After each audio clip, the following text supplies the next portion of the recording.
They tried to ruin my life with a map drawn in red ink. Not a court order, not a county stamp, just one furious woman with a clipboard and an HOA fantasy. You ever get that feeling the rules are being made up just to trip you? Yeah, that was me standing on my own dirt, holding a letter that said I was in violation of some Happy Valley Homeowners Association I'd never even heard of. The first time I saw her, I was tossing hay to my goats, minding my business, when this woman in high heels and a bright yellow jacket stomped across my gravel like she owned the place.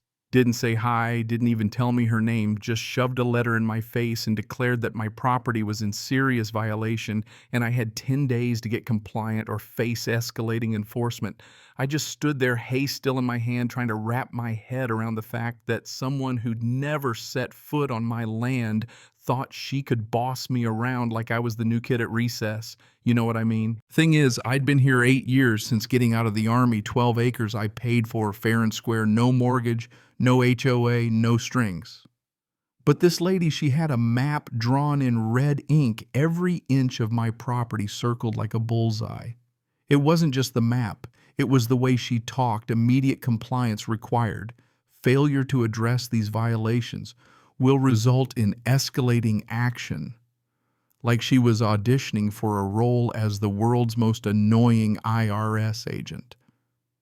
I went inside, pulled my deed from the filing cabinet, traced the boundaries with my thumb, reminded myself, this is mine. No one can take that. But looking at that letter, I realized this wasn't just some mix-up. She knew things about my land. She knew about the goats, the chickens, where the barn sat. Somebody had been watching, maybe trespassing. So I looked up this Happy Valley HOA. Turns out it was real, but it only covered 40 houses, half a mile east, totally separate from my land with a county road in between. I'd never agreed to any of it. Still, the threats kept coming, letters about livestock odors, improper landscaping, each more aggressive, each more personal. I ignored the first, figured crazy, like that would just move on if you didn't feed the drama. Big mistake.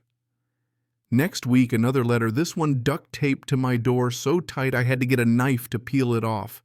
$500 fine. Official notice of violation, it screamed in big red type. My full name, my address, photos too. Someone had been taking pictures. Not from the road either. From angles you'd only get if you'd come onto my property. A couple days later, I caught her outside, the fence camera in hand, taking shots of my chicken coop and garden. When she saw me, she just waved like we were friends. That's when I marched out to talk, trying to keep it civil. Ma'am, can I help you? She looked me dead in the eye and said, "Oh, you must be Andy. I'm Karina Mitchell from Happy Valley HOA. I'm documenting ongoing violations for our records." Ongoing violations. Like the verdict was already in and I was just waiting for sentencing. I tried to explain, my property isn't part of your HOA and I've got the deed to prove it. She just shook her head, scribbling notes. Proximity violations affect the entire community, regardless of technical boundaries. I wanted to laugh, except she was dead serious. 3 days later, certified mail, $1, $200 in penalties, $300 in administrative fees, threat of small claims court if I didn't pay up in 72 hours. All for chickens I'd kept for years without complaint. That's when my neighbor, Mr. Peterson, showed up on my porch with a six-pack and a look that said things were about to get real. He'd lived here longer than anybody retired postal worker 70 if he was a day. Andy, he said, that woman's been causing trouble since she got here. Forced the Johnsons to repaint bullied old folks on Maple Street into ripping out their vegetable garden. Most people just pay up too tired to fight. He said she targeted folks new to the area, people who lived alone, anyone she thought wouldn't push back. I'm not a lawyer, but I've dealt with my share of contracts, and it didn't take long to see she was completely out of line. Expansion of HOA authority needs county approval, official paperwork, the whole 9 yards. She had none. Her HOA wasn't even registered in the county. I started saving everything: deeds, photos, timestamps, even left boots by the door in case things escalated. Call it military habit. Then I found legal precedence cases where fake HOAs got sued for fraud, tried to shake people down. That's when it hit me. This was bigger than me. She was running a harassment racket, not just being a nosy neighbor. So I sent her a packet. My deed highlighted a zoning map, a polite letter laying out the law. I thought maybe, just maybe, some facts would end it.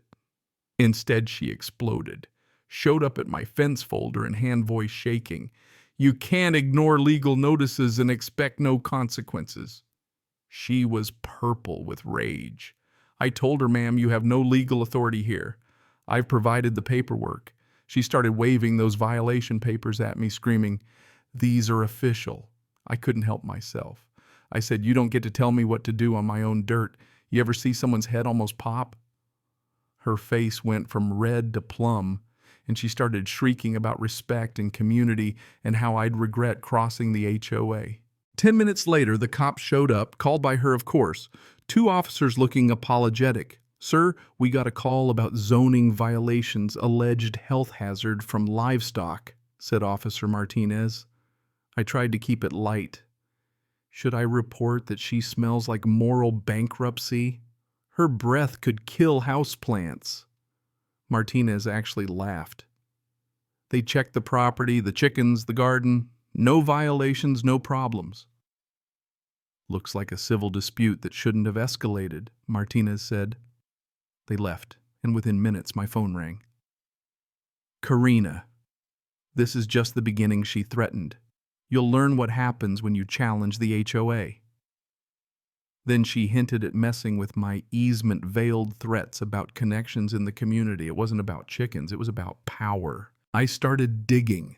Court records from California civil harassment, one sealed, one open. Forum posts calling her the worst HOA president we ever had, stories about her bullying Hispanic families over landscaping. One video showed her berating a family, her voice dripping with contempt, insisting they fit in with established community expectations. The look on that little girl's face, I'll never forget it. This wasn't about property values. This was a pattern: pick on the vulnerable, make them miserable till they left. Then I got a call from David Smith, a resident in Happy Valley who'd been gathering evidence. He brought a manila folder full of HOA notices, recordings of Karina making borderline racist comments at meetings, proof she'd lied on her applications about her credentials. No planning degree, no certification, all made up. She'd forced the Martinez family to move with a never-ending list of violations, always finding a new rule to break when they tried to comply. You're the first one to really fight back, David said, and we want to help. He had everything: audio documents, a pattern of targeting the weak. Together, we built a case. A week later, Karina called an emergency HOA meeting, planning to make an example out of me. The community center was packed. She started with her slideshow pictures of my property accusations, the whole smear job. Then Mrs. Johnson, whose house she'd bullied over paint color, stood up. Ms. Mitchell, didn't you say Mr. Thompson's property was under HOA jurisdiction? County maps say otherwise. The crowd got real quiet. Karina tried to double down proximity violations. But nobody was buying it. I stood up, plugged in my laptop, and walked everyone through the evidence: zoning maps, her fake credentials, the California lawsuit, the Martinez story, and those recordings. The room went from gasps to open anger. People started shouting questions about illegal fines, about her bullying. She lost control fast. Within minutes, it was chaos. Families stormed out, people calling for her resignation. 2 days later, I got served. She was suing me for $5,000 in fines and defamation. Last-ditch effort. But she'd used her fake credentials in the filing. I hired Sarah Miller, a lawyer with a reputation for tearing bullies apart. We're not just defending, she said, we're countersuing for harassment, fraud, and a restraining order. Our countersuit was 72 pages, every piece of evidence, every victim, every lie. We asked for the hearings to be public, and local media picked up the story: Farmer Fights Back Against Fraudulent HOA. Neighbors, families she'd targeted, even the Martinez family, stepped forward to testify. When court day came, Karina stood alone. No lawyer, no real documents, just her red-inked map. Judge Williams saw right through it. He asked for proof of jurisdiction. She had none. Sarah laid out the facts, my property's boundaries, her fake credentials, the harassment in California, the discriminatory recordings. Karina melted on the stand, offering excuse after excuse, claiming her degrees were online, her authority practical. Then Sarah played the recordings, Karina's voice, talking about cultural fit, inappropriate influences. The courtroom went silent. The judge ruled fast. Plaintiff's case is meritless. Defendant is awarded $75,000 in damages, legal fees, and a permanent restraining order. Ms. Mitchell must publish a public apology, admit to her lies, and send a letter to every resident here and in her former California neighborhood. 1 week later, I watched her read that apology outside the HOA office, voice shaking, neighbors filming the video, going viral. Happy Valley dissolved, its old HOA started over. David Smith got elected president. Martinez's family moved back. Karina's house sat empty, mailbox taped shut. She vanished a few months later, couldn't pay the judgment. More lawsuits followed from California. Me, I'm still here. Boots in the dirt, chickens in the yard. Sometimes folks call asking how to fight their own HOA nightmare. I send them a packet, tell them what I wish I'd known at the start. Never let a bully think you'll just roll over. The quiet guy with the goats, sometimes he's the last person you want to pick a fight with. So what do you think? Was I right to take it all the way, or should I have just paid her off and saved myself the trouble?